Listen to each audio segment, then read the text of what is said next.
আরে ওই টন্নি বাচ্চা, তুই আমাকে তাড়াতাড়ি একটি স্যুট বানিয়ে দে, তা না হলে তোর ডায়মন্ড ল্যাম্বরগিনিকে ব্লাস্ট করে দিব। আরে বেনো, ব্লাস্ট করিস না, আমি এখনই তোর স্যুট বানিয়ে দিতেছি, তাড়াতাড়ি কর, তা না হলে তোর গাড়িকে ব্লাস্ট করে দিব। আমার ডায়মন্ড ল্যাম্বরগিনিকে কিছু করিস না, এই তো হয়ে গিয়েছে। এই নে বেনো, তোর স্যুট বানানো হয়ে গেছে। আরে তুই তো বেঁচে গেলি, স্যুটটা আমার অনেক পছন্দ হয়েছে। এখন আমি এই স্যুট দিয়ে দুনিয়ার রাজা হবো। ইয়াহু! আরে স্পাইডি, এই দেখ, টনি আমাকে কি স্যুট বানিয়ে দিয়েছে। আরে দেখ, এই স্যুটে কি পরিমাণ শক্তি আছে।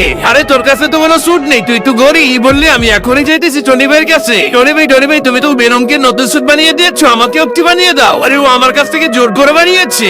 আরে আমি কিছু জানতে চাই না, তুমি আমাকে তাড়াতাড়ি বানিয়ে দাও, ওর থেকেও শক্তিশালী স্যুট। আচ্ছা ঠিক আছে, তাহলে তোর জন্য বানাইতেছি, দাঁড়াই তো হয়ে গেছে। আরে টনি ভাই, স্যুট কি আমি এখনই পরে নেই? আরে দাঁড়া, এত অস্থির হইতেছিস কেন? এই স্যুট আমি তোকে তখনই দেবো যখন তোর বন্ধুরা ভিডিওতে লাইক দিয়ে চ্যানেলটা সাবস্ক্রাইব করে দিবে। আর এই স্যুট পরে তোর বেনমের প্রতিশোধ নিতে হবে। ঠিক আছে বিনু ভাই, সবাই লাইক সাবস্ক্রাইব করে দিয়েছে, আমি যাইতেছি বিনু ভাই বেনমের প্রতিশোধ নিতে। আরে বিনু ভাই বাচ্চা, তুই আমাকে গরিব বলিস? এই নে।